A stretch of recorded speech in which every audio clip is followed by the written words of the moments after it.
Мы говорим, что он террорист, убийца, убивал наших братьев.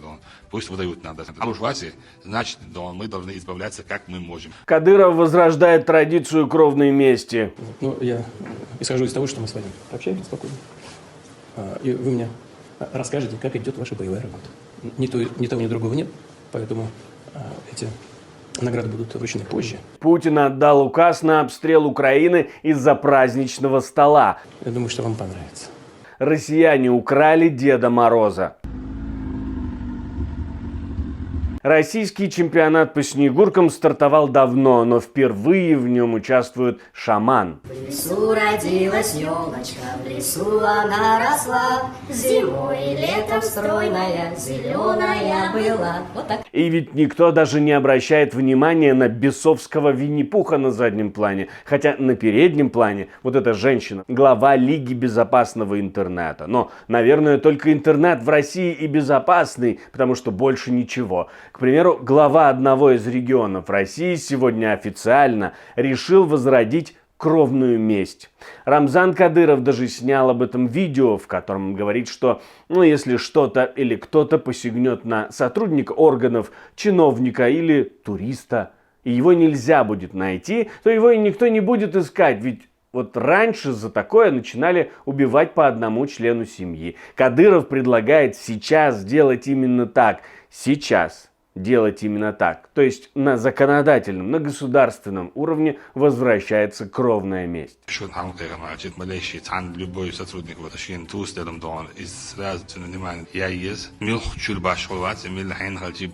безопасность общественного порядка, сотрудника издана карцевах или yoshlarda to'ydan absh kirib muqulda va ishqadunda kütbeki kalsevich emakachan ve shigaji uçhalı degeci uçhalı sınırlarına içeri çiyak donlar çünkü halbuki sırada da hatta güyü şek da boç bilir naqul $100 verir sana har dolar severi sahala o içiyorsun santuapta doğru. В России, в принципе, редко кто обращает внимание на то, что происходит вокруг. Снесла полсела ракета, которая отвалилась от самолета, который летел бомбить по Украине. Но зато фашистов напугали, конечно. Они боятся, когда россияне сами себя обстреливают. Все логично, по мнению россиян, когда Россия и, к слову, Беларусь страдает, то Запад получает в несколько раз хуже. Что они не делают, не идут дела, будто в понедельник их мама родила. Вот с польским режимом последние, минимум лет 10, вот именно так и происходит. А в последние 3 года это просто вообще стало очевидным правилом. Вот хотели они у нас устроить государственный переворот, вывести сотни тысяч людей на улицы. Сотни тысяч не получилось, но десятки вывели, это правда. Поддержали, посадили у себя наших радикалов. Но буквально проходит полгода, они получают у себя марш миллиона сердец. Помните, эти марши приходилось тогда разгонять самым жестким образом.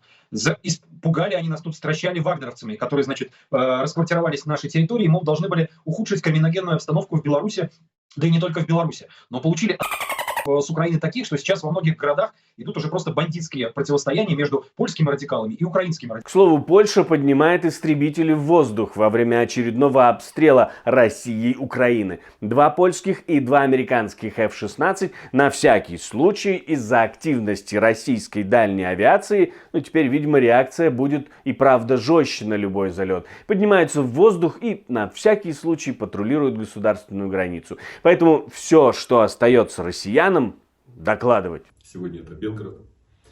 Доложил президенту, доложил председателю правительства Российской Федерации.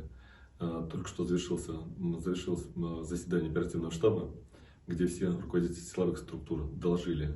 Поэтому нужно ронять боеприпасы на свои города. Нужно сначала говорить, что ПВО работает над Белгородом, а потом сваливать взрывы в Белгороде на вооруженные силы Украины. А во время российских обстрелов страдают не только люди, но и животные. В Киевском центре спасения животных львица получила контузию. Обломок упал всего в нескольких сотнях метров от ее вольера.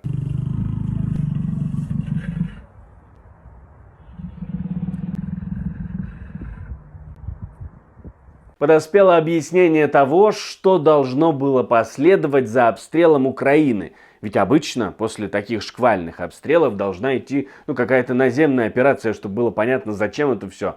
Какая-то цель должна быть достигнута. Вот кто взялся проводить эту операцию. Сейчас после вот этих всех ситуаций, а еще после того, как много раз побывал на Украине, увидел, что сделают ваши побратимы, не то, что ни капли жалости к вам, не то, что ни капли человеческого чувства, не то, что ни капли вообще снисхождения к вам, а душить и топтать и уничтожать под корень. Я лично буду вас расстреливать, потому что вы нелюдь. Белорусский Рэмбо уже выходит на тропу войны. На самом деле обстрелы несут не только человеческие жертвы, не только разрушения. Они влияют на инфраструктуру.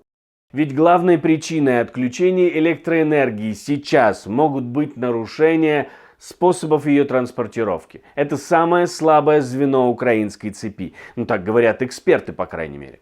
Приказ на обстрел Украины отдавал путинский двойник-алкаш. Может быть, даже прямо из-за праздничного стола. Хорошо? Дайте нам это. Нового года так что-то не пахнет пока Новым годом. Приблизительно в это же время начинается атака на украинскую столицу. Конечно, главное будет к утру не портить же аппетит Путину. Пойдем за стол. Оставь нас в покое, чтобы мы могли. Поэтому удары наносились под утро. Ну и еще потому, что под утро все точно дома. И этот кровожадный самовар У меня у самого все кипит. точно рассчитывает на большое количество жертв. А мы так и делаем. Раз и навсегда они не смогли опомниться и нам ответить уже. Да, ну мы так и делаем. Мы бьем по высокоточным оружием, по местам, где у них принимаются решения, Жилым домам. по местам скопления военнослужащих, наемников, Жилым домам. по другим центрам подобного рода, по военным объектам прежде всего. Или нет, тут куда попадем. У нас ведь высокоточное оружие, оно само цель выбирает. Породить какую-то неуверенность у нас внутри страны. Ну, мы со своей стороны будем наращивать. Они там только и занимаются наращиванием каблуков своему главному и количеством ударов по Украине. Хотя иногда таки сорвутся и по Воронежской области жахнут. Вот как в этот раз, когда пропагандистка Скобеева уже успела написать о террористической атаке ВСУ на поселок Петропавловска в Воронежской области. Минобороны РФ рассказала сразу всем, что на самом деле это был нештатный сход авиационного боеприпаса. Вот у нас Петропавловка, нет вообще улицы. Все тут сгорело, разнесло. 3 января 2024 год встречаем. Снаряд 2 раза не прилетает в одну воронку. Будем надеяться.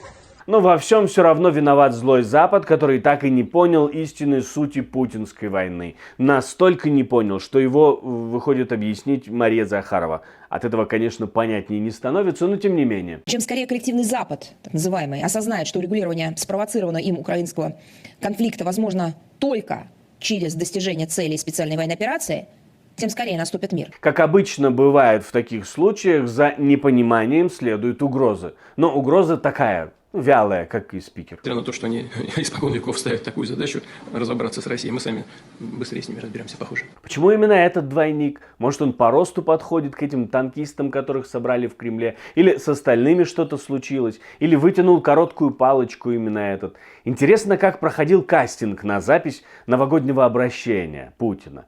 Каждый из них готовил свою визитку, может? Любопытно. Что же было потом с судьями? Пишите свои версии в комментарии, обязательно, это очень важно на самом деле. Ну и интересно знать ваше мнение, как обычно.